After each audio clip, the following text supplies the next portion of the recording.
no livro do profeta Jeremias,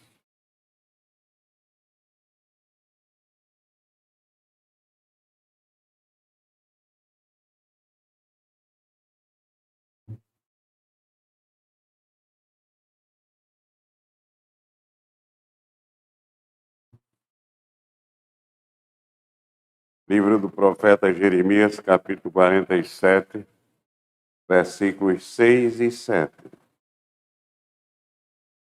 Livro do profeta Jeremias, capítulo 47, versículos 6 e 7.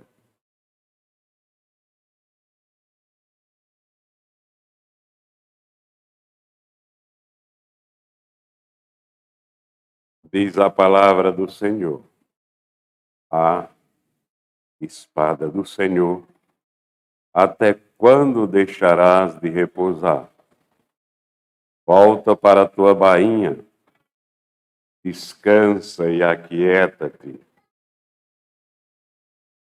Como podes estar quieta se o Senhor te deu ordem contra as calãs e contra as bordas do mar, para onde ele te dirige?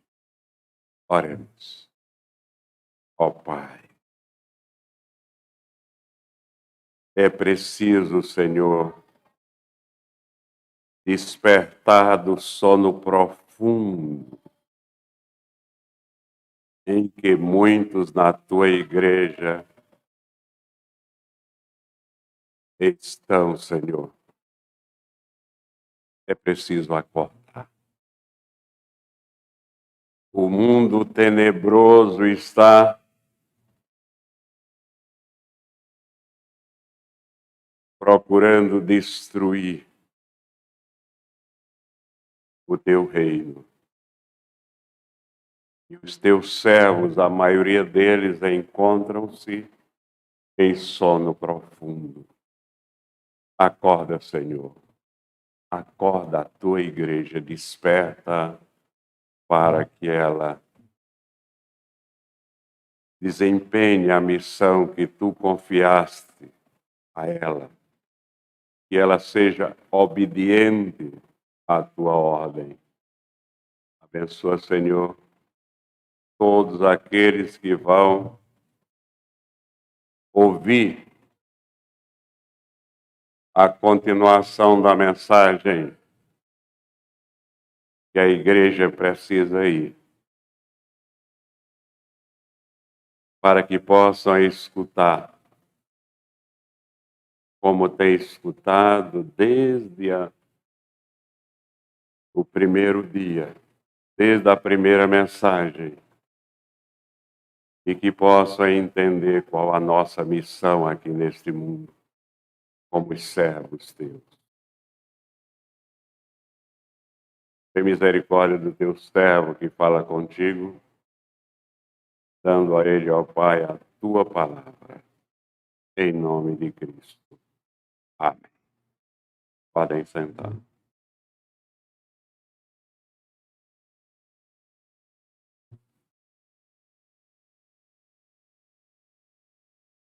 Porque não volta a espada à sua bainha? Porque ela não descansa? Porque a espada não pode repousar? A resposta é muito clara. A resposta está aqui no segundo versículo do texto base.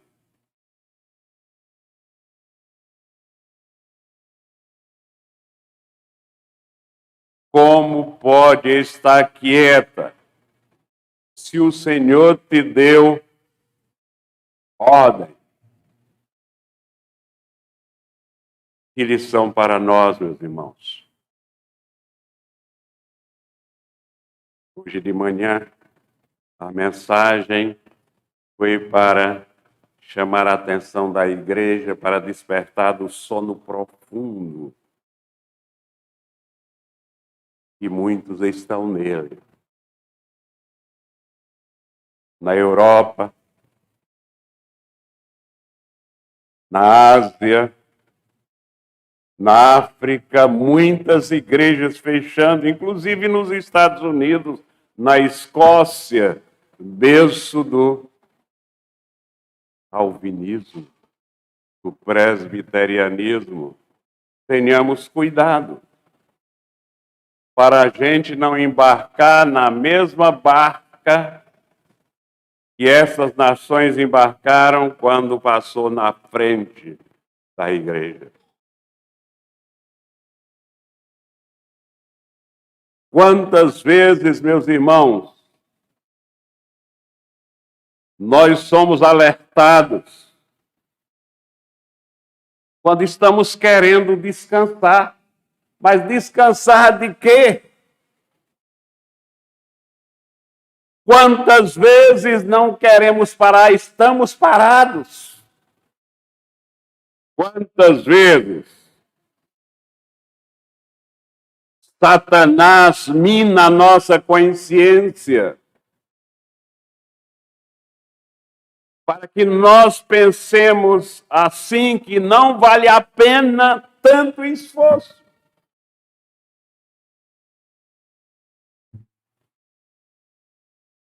Mas aqui, Deus nos colocou neste mundo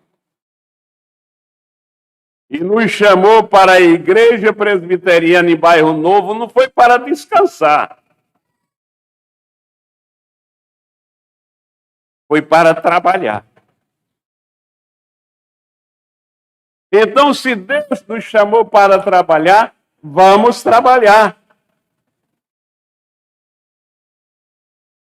Deus nos confia uma missão. Então, mãos ao trabalho.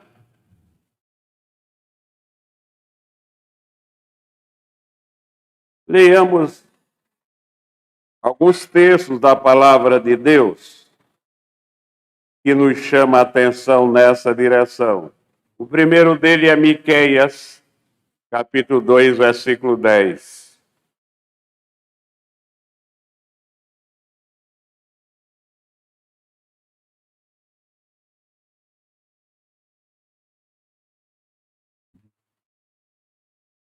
A primeira afirmação que nós temos que aqui não é lugar para descanso.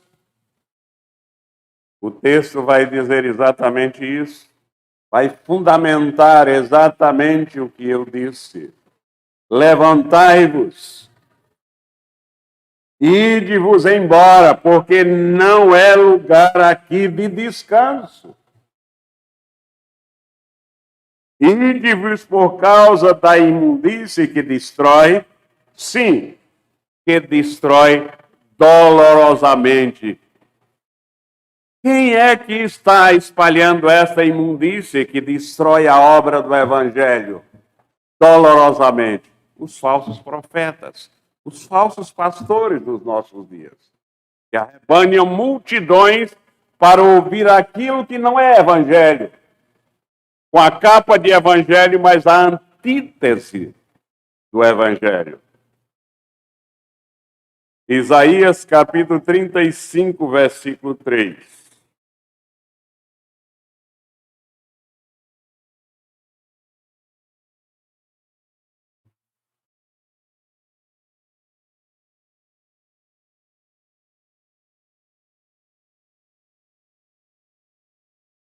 Isaías 35, 3. Fortalecei as mãos frouxas e firmai os joelhos vacilantes.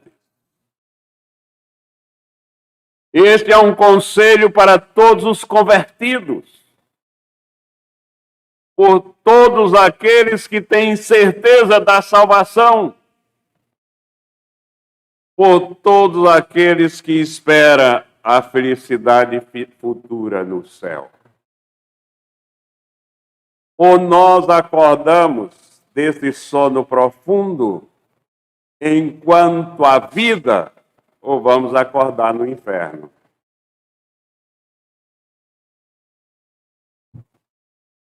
João capítulo 5, versículo 17.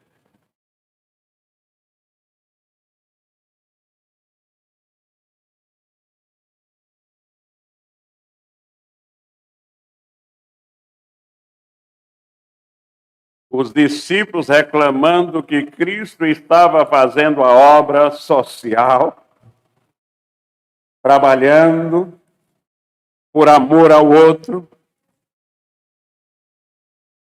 No sábado, ele respondeu, mas ele lhes disse, meu pai trabalha até agora e eu trabalho também. Não tem descanso.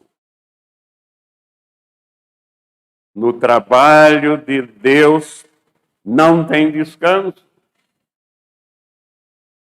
Não tem férias. Não tem aposentadoria. João 9:4. Palavra de nosso Senhor Jesus Cristo. É necessário que façamos as obras daquele que me enviou enquanto é dia. A noite vem quando ninguém pode trabalhar. E ainda 1 Coríntios.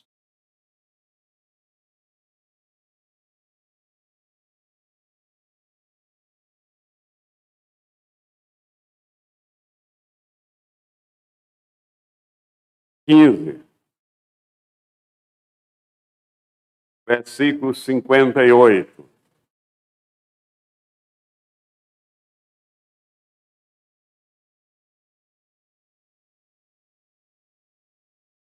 Portanto, meus amados irmãos, sede firmes, inabaláveis e sempre abundantes na obra do Senhor, sabendo que no Senhor o vosso trabalho não é vão.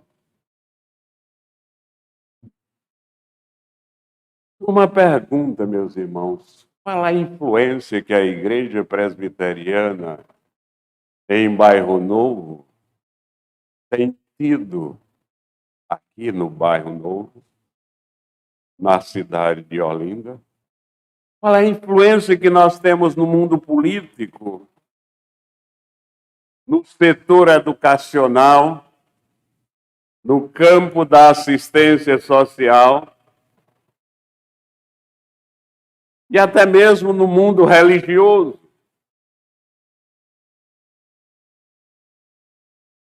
Nós aprendemos hoje de manhã que é preciso que nós meditemos e para discernir o tempo em que nós vivemos e as oportunidades que Deus tem colocado diante de nós. Qual tem sido o trabalho que nós temos realizado no campo da evangelização?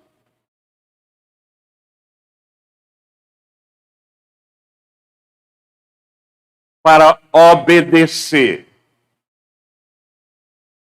O texto do boletim de hoje chama a atenção para a obediência. A ordem de Deus abrange todo mundo. Abrange todos os povos e, portanto, fazei discípulos de todas as nações, batizando-as em nome do Pai, do Filho e do Espírito Santo. Em vez da gente ir, Satanás coloca na nossa mente algumas dúvidas pueris.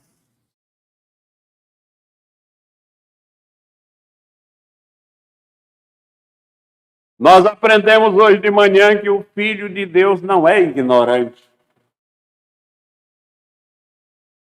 Que ele deve andar em amor,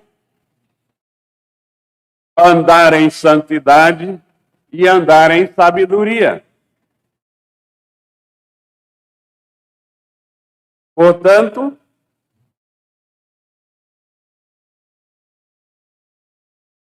muitas vezes nós estamos perdendo tempo com coisas que, de fato, são importantes, mas nós não temos a resposta porque Deus não deixou espaço para que o homem pudesse responder a razão, por exemplo. A Bíblia diz que quem crê e for batizado será salvo. A Bíblia diz que nós devemos crescer no conhecimento da verdade.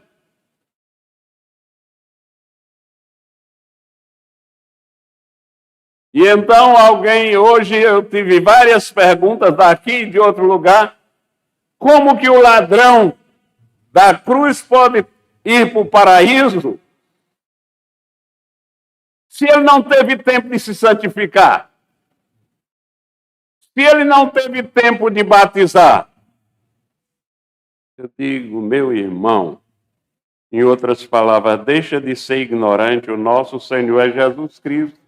Se Jesus Cristo disse que hoje mesmo ele estaria no paraíso, ele está no paraíso. Ainda hoje, porque Jesus Cristo disse. E pronto. Ele é o caminho.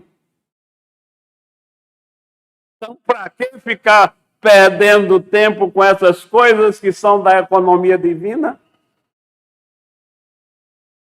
Em vez de estar trabalhando. Isso é coisa de quem não tem o que fazer, não é verdade? Mas nós, os filhos de Deus, temos muito o que fazer. Temos muito trabalho para fazer. Em Marcos 16:15, Deus manda pregar o evangelho a toda criatura.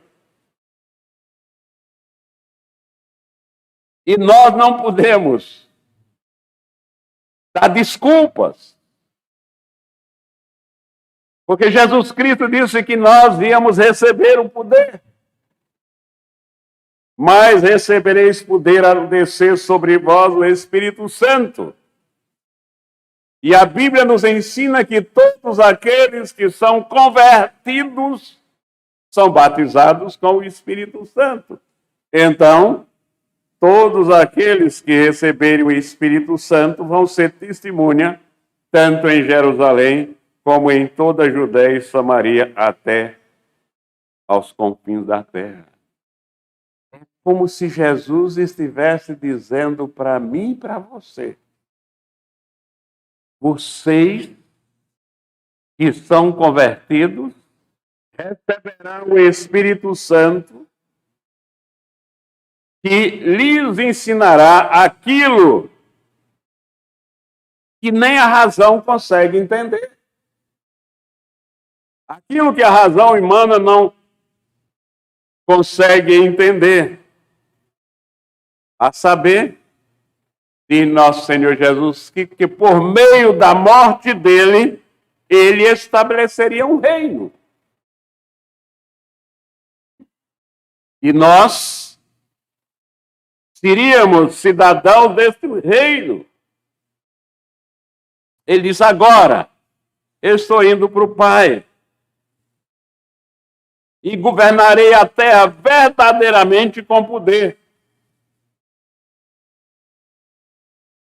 Assim como as Escrituras predisseram, assim como está escrito na Bíblia, aquele que tem o Cristo no coração é convertido, tem o Espírito Santo, está apto para testemunhar de Cristo. Meus irmãos, o reino que Cristo estabeleceu não é um reino carnal.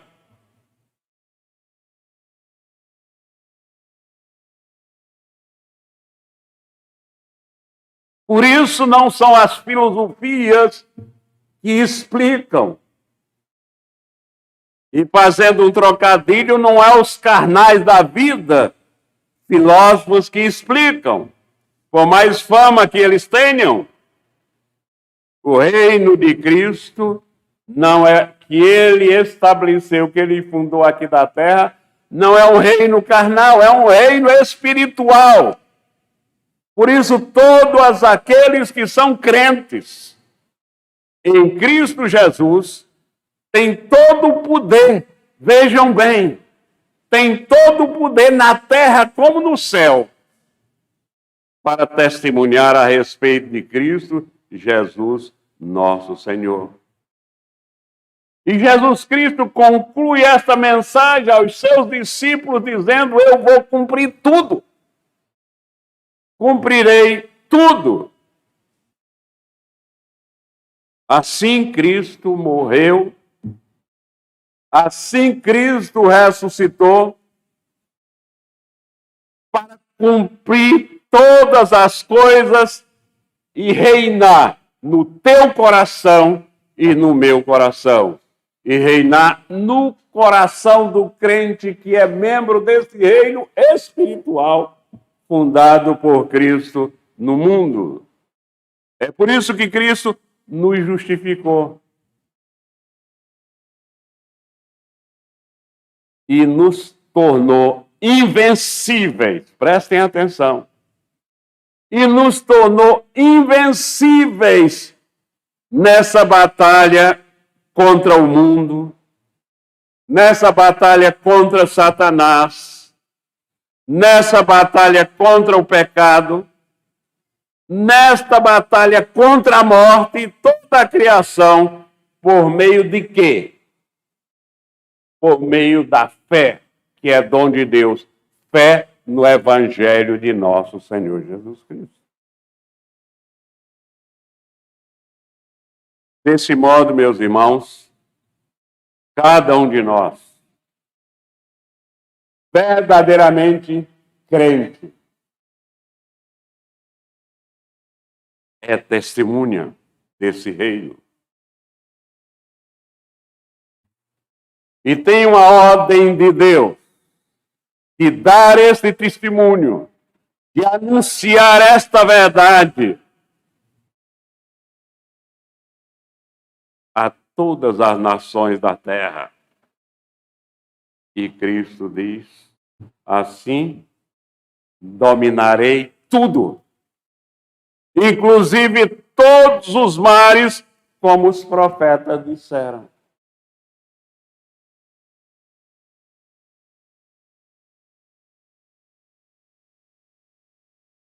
O amor de Deus alcança todas as pessoas. É isso que nós precisamos dizer ao mundo.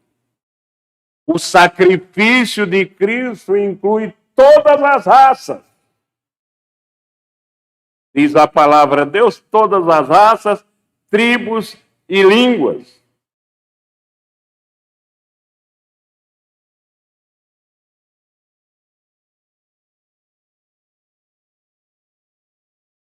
Fala a necessidade que o mundo tem hoje. Vejam pelo fato da igreja estar dormindo há muito tempo, como aumentaram as necessidades.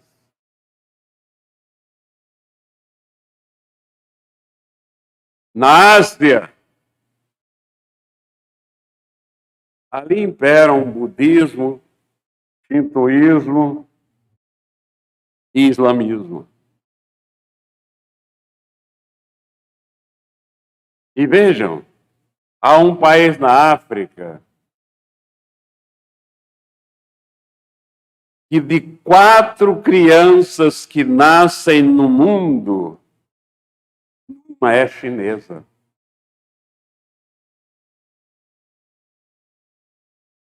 Vejam a nossa tarefa.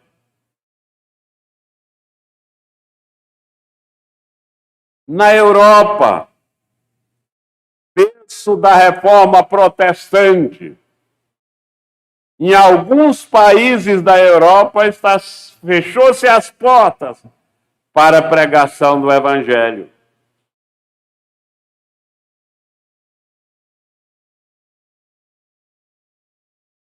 Na nossa América do Sul, muitas tribos que devem ser alcançadas pela palavra de Deus nunca ouviram falar de Cristo.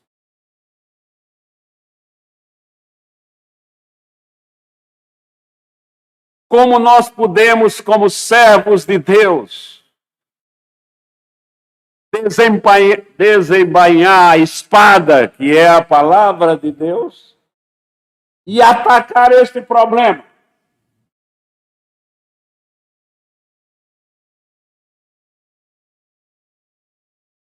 Através, meus irmãos, da comunicação por vários meios. Através de uma liturgia sagrada e não profana, que 98% das igrejas chamadas evangélicas estão praticando uma liturgia que não é sagrada, é profana, é mundana. Aí, meus irmãos, há muitos povos que não têm a palavra de Deus. E aí eu preciso dar a mão à palmatória à história da Igreja Presbiteriana no sentido de publicação de livros. Há uma coisa que a Igreja não divulga para não parecer vaidade, mas mais de 2/3 de tudo que entra na Sociedade Bíblica do Brasil é da Igreja Presbiteriana. Inclusive, onde a Sociedade Bíblica do Brasil está sediada hoje,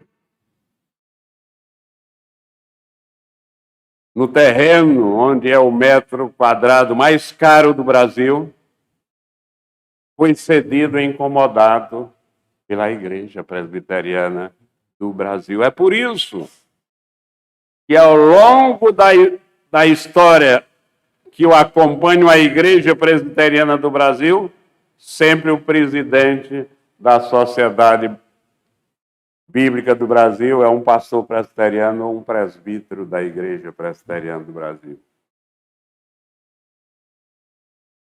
Então, nós precisamos acreditar, mas para acreditar nisso é preciso que nós sejamos assíduos leitores da palavra de Deus, não para satisfazer a nossa curiosidade racional, mas orando e iluminados pelo Espírito Santo para ter a nossa vida cada dia mais transformada. O poder da Bíblia para a transformação do indivíduo é extraordinário. Este é o início do que nós vamos falar para a igreja sobre o campo de evangelização. Mas a igreja também tem um campo de assistência social. O que nós estamos fazendo? Qual a situação social dessa cidade?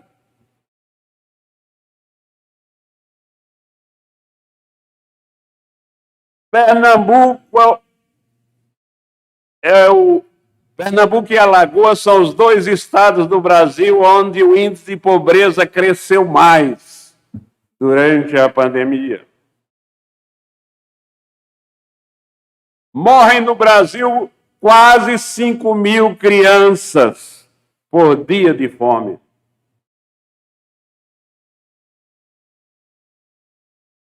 É escandaloso, não é, meus irmãos? É escandaloso isso. Qual a assistência hospitalar? Nós aqui temos o Hospital Evangélico de Pernambuco. Sabem que a Igreja Presbiteriana em Bairro Novo é uma das igrejas que contribui mais com o Hospital Evangélico de Pernambuco. Só para vocês terem uma ideia de que, de fato, as igrejas estão dormindo.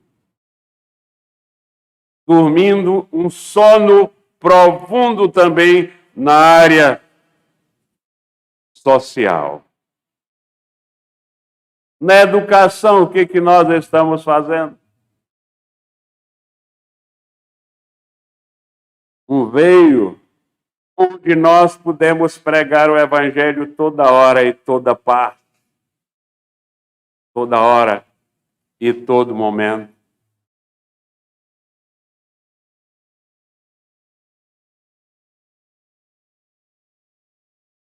Jesus Cristo nos deu exemplo de assistência social e a Bíblia nos orienta. Quem está com fome deve receber comida. Jesus Cristo fez isso.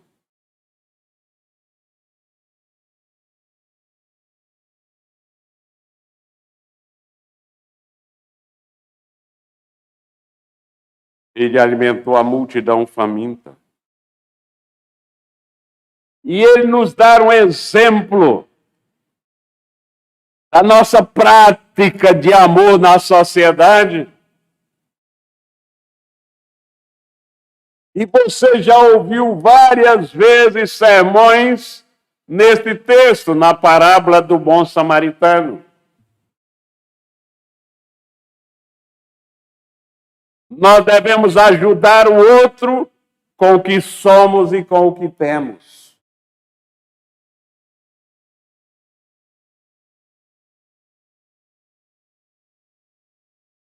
Qual a nossa posição? Qual tem sido a posição da igreja na situação atual deste mundo violento, desse mundo tenebroso? Tem vários pastores embarcando no barco do primeiro político que passa na frente defendendo mais ele do que nosso Senhor Jesus Cristo. Isso é um escândalo. Eu não tenho mais estômago para ler os grupos. Eu não pedi para ser colocado, mas me colocaram. As discussões lá não tem nada a ver com evangelização, não tem nada a ver com pessoas do reino de Deus, mas tem a ver com pessoas que acreditam no Salvador da pátria, e esse Salvador da pátria não é o nosso Senhor Jesus Cristo para eles.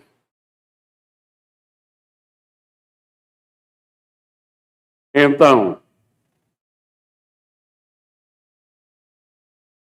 a nossa igreja deve se empenhar em fundação de núcleos de assistência social. Inicialmente, deve dar assistência, deve ajudar, colaborar com os que já existem.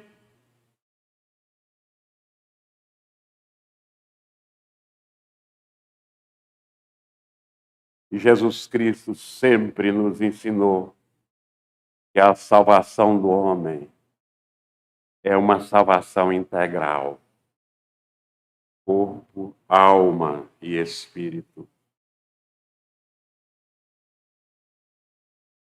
E no campo religioso, qual tem sido a nossa contribuição?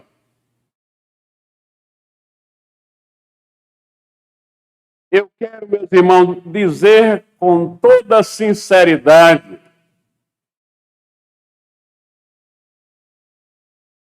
que eu peço a Deus para nunca faltar com a verdade. Ele é tão bondoso para comigo, me dando condições, inclusive, de caminhar falando a verdade sem sofrer as consequências materiais. Meus irmãos, o que a igreja deve fazer hoje? Se você ainda não pensou nisso, hoje de manhã eu estava convocando a igreja para meditar, discernir o tempo que nós estamos vivendo. E agora eu chamo a igreja para dizer o tempo que a igreja está vivendo. Eu afirmo com todas as letras, tem muita gente fazendo barulho que está fazendo tal trabalho, tem muitos relatórios bonitos e mentirosos. Estatísticas falseadas. Nós não sabemos nem quantos membros somos no Brasil todo. Tem vários números, de 700 a 1 milhão, tem chute para todo lado. A igreja, meus irmãos, no meu discernimento, depois de muita oração, ela precisa marcar um novo encontro com Cristo.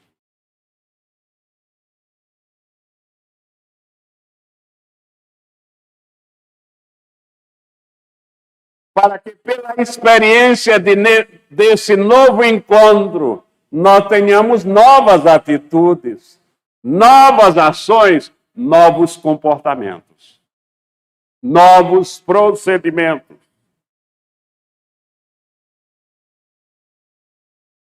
E aqui, meus irmãos, mais uma vez, a Deus nossa gratidão.